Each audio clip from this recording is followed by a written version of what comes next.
السلام علیکم محترم دوستو، میں ہوں مشاہد محمد سعید اور آپ کی خوش آمدید مشاہد اسلامک جنرل نالج میں۔ محترم ناظرین اکرام، ہماری ٹاپک ہے فقر کے اثبات کے بارے میں۔ ہمیشہ یاد رکھنا چاہیے کہ درویشی کا درجہ راہ مولا میں بہت بڑا مرتبہ ہے اور درویش کے لیے اس راستہ میں بڑے خطرات ہیں، جیسا کہ اللہ رب العزت کا ارشاد ہے، للفقراء الذین احصروا فی سبیل اللہ لا یستطیعون ضربا فی الارض یحسبهم الجاہل اغنیاء من تعفف۔ ان فقیروں کے لیے حق ہے جو محصور ہیں اللہ کی راہ میں اپنی بے نیازی سے، وہ چلنے اور سفر کرنے کے محتاج نہیں، جاہل عوام انہیں ان کی بے نیازی کی وجہ سے غنی تصور کرتی ہے۔ اور ارشاد ہے، ضرب اللہ مثلا عبدا مملوکا لا يقدر على شيء ومن رزقناه منا رزقا حسنا۔ اور اس کی مثال اس طرح ہے کہ اللہ رب العزت نے اپنے بندے کو جو مملوک خاص ہے، یعنی جو پوری کائنات میں خاص ہے، بظاہر کسی چیز پر کچھ قدرت نہیں رکھتا، اور وہ ہے کہ ہم نے اسے بہترین رزق عطا فرمایا ہے۔ اور فرماتا ہے، تتجافى جنوبهم عن المضاجع يدعون ربهم خوفا وطمعا۔ الگ رکھتا ہے ان کا پہلو ان کی خواب گاہوں سے، یاد کرتے ہیں اپنے رب کو خوف بے نیازی اور امید بخشش سے۔ اور حضور سرور کونین صلی اللہ علیہ وسلم نے دعا میں فرمایا اور فقیری کو پسند کیا، اللہم احیینی مسکینا وامتنی مسکینا واحشرنی فی زمرۃ المساکین۔ الہی مجھے مسکینیت میں زندہ رکھ اور مسکینی ہی میں مار اور زمرہ مساکین ہی میں اٹھا روز قیامت۔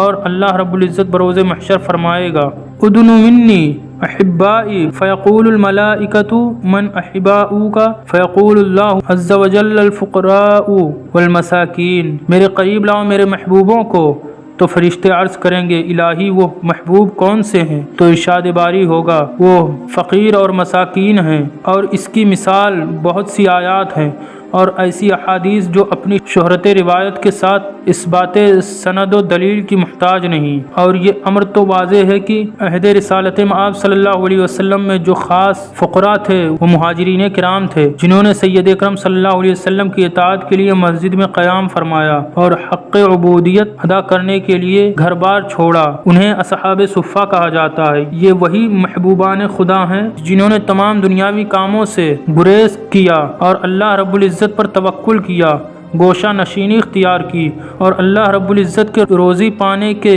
وعدہ پر یقین کر کے بیٹھے رہے۔ اور اللہ رب العزت نے ارشاد فرمایا اور اپنے حبیب کے مخاطب ہو کر ان کا خیال رکھنے کا حکم فرمایا، ان لوگوں کو فراموش نہ فرماؤ جو لوگ اپنے رب کو صبح شام یاد کرتے ہیں اور پکارتے ہیں اور صرف اسی کی رضا چاہتے ہیں۔ اور فرمایا، ان سننے والے لوگوں سے اپنی نظر نہ پھیرو، کیا تو حیات دنیاوی کی زینت کا خواہش مند ہے؟ حضور اکرم صلی اللہ علیہ وسلم جب ان اصحاب صفہ کو دیکھتے تو آپ صلی اللہ علیہ وسلم کی زبان مبارک سے ارشاد ہوتا، میرے ماں باپ ان پر فدا ہوں، کہ اللہ تعالیٰ نے ان کی نگرانی کرنے پر تاکید فرمائی۔ غرض کہ اللہ رب العزت کے نزدیک فقیری کا درجہ بہت بلند ہے اور فقیری کو مرتبہ خاص کے ساتھ ممتاز فرمایا۔ یہی وجہ ہے کہ جو درویش یعنی فقیر ہیں، انہوں نے اسباب ظاہری و باطنی کو ترک کر کے اللہ رب العزت کے اسباب کی طرف توجہ فرمائی اور اس پر بھروسہ کیا۔ اور اس قسم کی فقیری ایسے فقراء کے لیے فخر کا باعث بنتی ہے، اور اس پر صبر و رضا اور فخر کا وقار ان کے دلوں میں اس قدر ہے کہ اس کے چھوٹ جانے سے وہ غمگین ہوتے اور ملنے سے راضی و مسرور، اور ان کی نظروں میں سوا ایسے فقراء کے سب ذلیل ہیں۔ لیکن فقر کے لوازمات و مراسم خاص ہیں، من جملہ اس کے سب کے مقدم رضا الہی کا اقبال و اختیار ہے، اور جس نے محض رسم فقیری اختیار کی وہ صرف رسم کا ہی فقیر رہا، اور اس میں جب اس نے مراد نہ پائی تو حقیقت فقیری سے کوسوں دور رہا، اور جس نے حقیقت فقیری کو پا لیا اس نے موجودات سے منہ پھیر لیا اور رویت کلی حاصل کر کے فناء کل میں غرق ہو کر ہمیشہ کے لیے بقا ہو گیا۔ جس نے رسم فقیری کے سوا فقر میں کچھ نہ جانا، اس نے سوا اس میں فقر کے کچھ نہ سنا۔ تو حاصل کلام یہ ہوا کہ فقیر وہی ہے جو اپنے پاس دنیاوی اسباب میں سے کچھ نہ رکھے، اور اس کے پاس کوئی اسباب نہ ہونے سے دل میں کوئی ٹھیس نہ پہنچے، اور اسباب کو دیکھ کر مالدار نہ ہو، اور اسباب نہ ہو تو ان کی طرف توجہ محسوس نہ کرے، گویا اسباب کا ہونا یا نہ ہونا اس کی نظر میں مساوی ہو، بلکہ اسباب ظاہری نہ ہو تو اسے خوشی زیادہ ہو۔ یہ بلند مرتبہ ہے۔ یہی وجہ ہے کہ مشائخ کرام نے فرمایا کہ درویش جس قدر تنگ دست ہو اس کے لیے مفید ہے، تاکہ حقیقت توکل و شان رزاق کے راز کا اس پر انکشاف ہو۔ اس لیے درویش کے لیے علائق دنیاوی جس قدر زیادہ ہوں گے اسی قدر اس کو نقصان ہوگا۔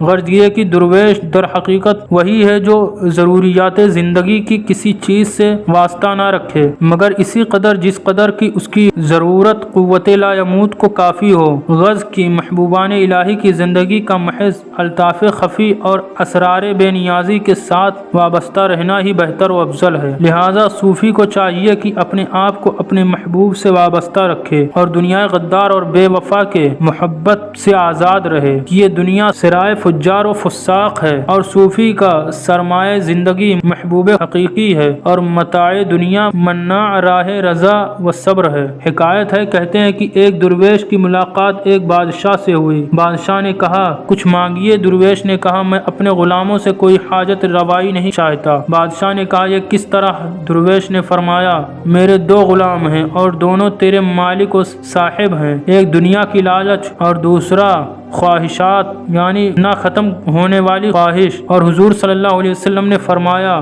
فقر اہل فقر کے لیے موجب عزت ہے، تو جو چیز اس کے اہل کے حق میں عزت ہوتی ہے وہ اس کے نااہل کے لیے موجب ذلت ہے۔ اور فقیر کی عزت یہی ہے کہ وہ محفوظ الجوارح ہو، یعنی اس کے جسم کا کوئی جز حوائج و ضروریات کے احساس کر کے جادوئے صبر و رضا سے لغزش نہ کرے، اور اس کے دل و جان پر کبھی اضطراب و اضطرار اثر انداز نہ ہو، نہ اس کا جسم گناہ و ذلت کی طرف جائے، نہ اس کی جان روح پر بلا و آفت دنیا آئے۔ فقیر کا ظاہر بھی ہر حال میں نعمت ظاہری سے مستغنا ہوتا ہے اور اس کا باطن نعمائے باطنی کا منبع۔